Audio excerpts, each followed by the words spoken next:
Dengan jalan cerita Nurlian yang sangat luar biasa ini, kira-kira tanggapan apa yang Ustadz ingin sampaikan? Baik. Untuk kita mendengar tadi daripada kisah cerita yang disampaikan oleh sahabat kita, bahwa ada yang kita petik di dalamnya. Yang pertama adalah ujian yang Allah berikan kepadanya. Ditambah dengan ujian yang ada rasa syukur yang terus ia pedomani, ia miliki. Meskipun tadi dengan sedikit pendapatan yang diberikan dari 100.000 naik sampai 400. Semua untuk demi karena kebutuhan hidup ini. Di sisi lain ketika dia berada pada gelombang-gelombang kehidupan yang ada, dia merindukan adanya suatu keindahan yang dulu, yang mungkin tidak akan bisa lagi harus ke belakang, karena perjalanan hidup ini sudah terlalu maju dan bahkan terlalu maju. Dengan peristiwa yang dia mengalami, mimpi, apa yang disampaikan oleh kakek tadi, kita bisa mengambil bahwa Allah itu sebenarnya sayang terhadap hamba-Nya. Namun cara Allah itu berbeda-beda.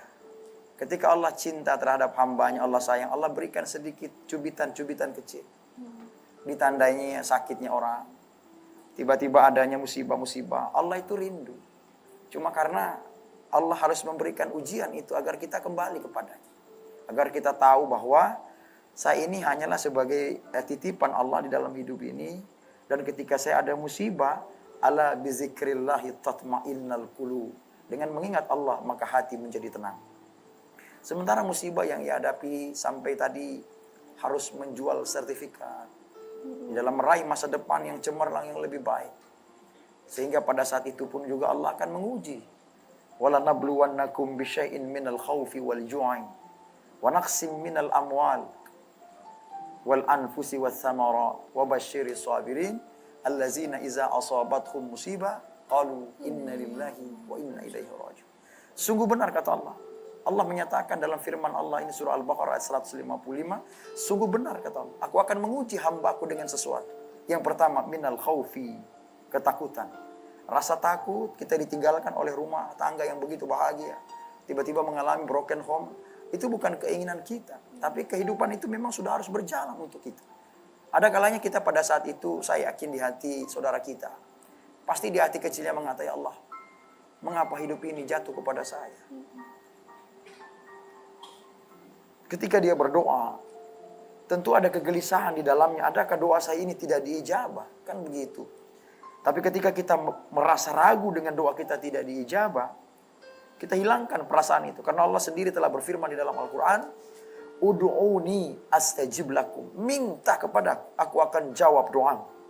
Dan berdoalah kepada aku kabulkan doa. Nah, pemberian Allah ini bukan langsung spontanitas, bluk langsung seperti itu, bukan. Tapi melalui ikhtiar. Tadi kita dengar luar biasa usahanya. Dia harus sabar, dia harus melakukan kesana kemari, bahkan jauh harus keluar kota. Kemudian dengan itu dia harus mencari sesuatu hal yang kalau konteks dia sebagai seorang wanita, mungkin tidak sanggup ya Allah. Makanya ketika kita mau berkeluh kesah, maka mintalah kepada Allah Subhanahu wa taala. Wa may yattaqillahu yaj'al lahu makhrajan wa yarzuqhu min haitsu la yahtasib. Barang siapa yang kemudian ia bertakwa kepada Allah, maka Allah akan berikan dia rezeki melalui jalan yang tidak disangka-sangka. Yang tidak disangka-sangka itu yaitu tadi. Tiba-tiba berjalan ada kebutuhan apa, Allah datangkan 100, 200. Dan rezeki Allah itu bukan cuma berupa uang saja, bukan. Tapi sampai detik ini kita bisa melihat saudari kita dalam keadaan sehat walafiat. Allah berikan dia umur panjang. Yang intinya apa? Qalbun salim, hati yang teduh, hati yang sejuk. Dan tadi luar biasa rasa syukur yang ia alami. Dengan apapun yang ada ya Allah, aku syukuri itu ya Allah. La in syakartum la azidannakum wa la in kafartum inna azabi lasyadid. Syukuri nikmatku kata Allah. Ketika kalian syukur, aku akan tambah dan tambah lagi. Ketika kalian kufur, maka ketahuilah azabku amatlah pedih. Dalam referensi bahasa agama kita, bahwa ketika Allah datangkan ujian kepadanya, jangan jadikan itu musibah bahwa Allah dendam kepada kita. Bukan. Tapi Allah cinta terhadap kita. Bagaimana kita menghadapi kehidupan ini untuk ke arah yang lebih baik. Taruh ada yang pernah kita lewati. Itu bagian daripada pengalaman-pengalaman hidup. Agar kita menjadi kuat di dalam menghadapi kehidupan ini. Kita tidak boleh cengeng dalam kehidupan ini. Kita tidak boleh lemah. Karena mengapa hidup ini, di antara kehidupan ini ada kematian? ketika ia susah di dalam kehidupan, ketika dia mati, ada bahasa yang kita ucapkan, dia tidak siksa lagi. Dia tidak susah lagi Allah. Dia sudah berakhir segala macam kesedihan-kesedihannya. Nah, kalau kita sepanjang hidup ini kita harus menyerah dengan keadaan, maka berarti kita kufur atas segala nikmat yang Allah berikan. Terus Allah telah menebarkan rezekinya di permukaan dunia ini. Kita tidak tahu di mana rezeki berada, tapi rezeki tahu di mana kita berada. Dan rezeki pasti tidak akan tertukar ya Ustaz. Iya. Apa kira-kira pesan atau pelajaran yang bisa Ustaz berikan kepada mereka agar mereka bisa tetap kuat? Baik, pesan saya kepada untuk semua pemirsa dimanapun berada dan kita pun yang mendengarkan ini, bahwa ketika perjalanan Allah memberikan kita cobaan, Allah memberikan kita ujian, janganlah menjadi iktibar bahwa Allah murka terhadap kita, bahwa Allah begitu benci terhadap kita. Allah kadang memberikan ujian itu kepada orang-orang yang ia kehendaki. Wa tu'izzu man tasya wa tuzillu man tasya. Allah muliakan orang-orang yang Allah kehendaki, dan Allah hinakan orang-orang yang Allah kehendaki.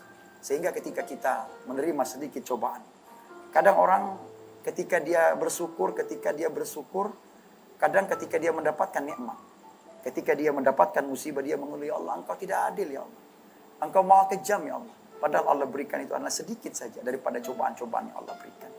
Dan kemudian ketika kita telah berbuat suatu hal yang bisa menyebabkan sekeliling kita terjadi masalah, adakah orang yang berbuat masalah itu berpikir, ketika dia berbuat dosa, ketika dia berbuat salah, dan ketika Allah mendatangkan bencana, apakah yang kena hanya mereka yang berbuat dosa saja? Tidak.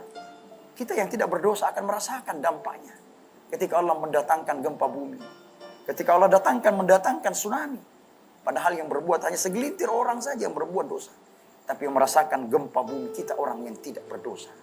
Nah, inilah makna ketika kita menjadikan iktibar, menjadikan contoh dan tamsil dalam setiap perilaku-perilaku kita. Mari kita untuk respect, kita untuk feedback ke belakang, bahwa kita adalah ciptaan Allah Subhanahu wa Ta'ala. Berdoa jangan ada ragu di dalamnya, karena Allah sudah berjanji di dalam Al-Quran, Ud'uni astajib lakum, minta kepadaku, aku akan jawab doamu, dan berdoalah kepadaku, aku kabulkan doa. Tidak ada doa yang tidak dikabulkan Allah, namun caranya bertahap-tahap. Ada sekali dia minta, ya Allah berikanlah saya rezeki yang banyak. Allah kasih bukan rezeki sekaligus, tapi Allah kasih umur panjang dia nanti. Setelah itu dia mendapatkan pekerjaan, Allah coba pekerjaan dengan mudah. Dari situ Allah teteskan rezekinya bertambah, gajinya diberikan oleh perkantoran dan lain-lain sebagainya. Kemudian di saat itu lagi dia akan bekerja, dia akan berdoa lagi. Ya Allah, aku tidak cukup dengan nikmat-Mu ini ya Allah. Allah kasih dia melalui keturunan anak-anaknya. Anak-anaknya bekerja menjadi bahagia, dan anak-anak ini memberikan nafkah kepada kedua orang tuanya. Bahkan ketika kita mendengar cerita tadi, bahwa ketika hubungan keluarga itu menjadi retak, yang berdampak adalah anak-anak itu sendiri. Sehingga janganlah kita lupakan ketika ikrar ijab kabul kita pertama kali. Ketika kita menjadi satu pasangan yang utuh. Wa min ayatihi an khalaqalakum min anfusikum azwaja litaskunu ilaiha wa ja'ala bainakum mawaddatan wa rahmah. Pasangan suami istri itu, istri adalah ayat Allah, bagian daripada tanda-tanda kebesaran Allah. Sehingga ketika ada suami yang begitu menghargai ayat Allah, maka tidak akan ada suami yang menginjak-injak istrinya. Ketika suami begitu menghargai, menghormati ayat Allah, maka tidak akan ada cerita suami yang menelantarkan, bahkan menghinakan istrinya.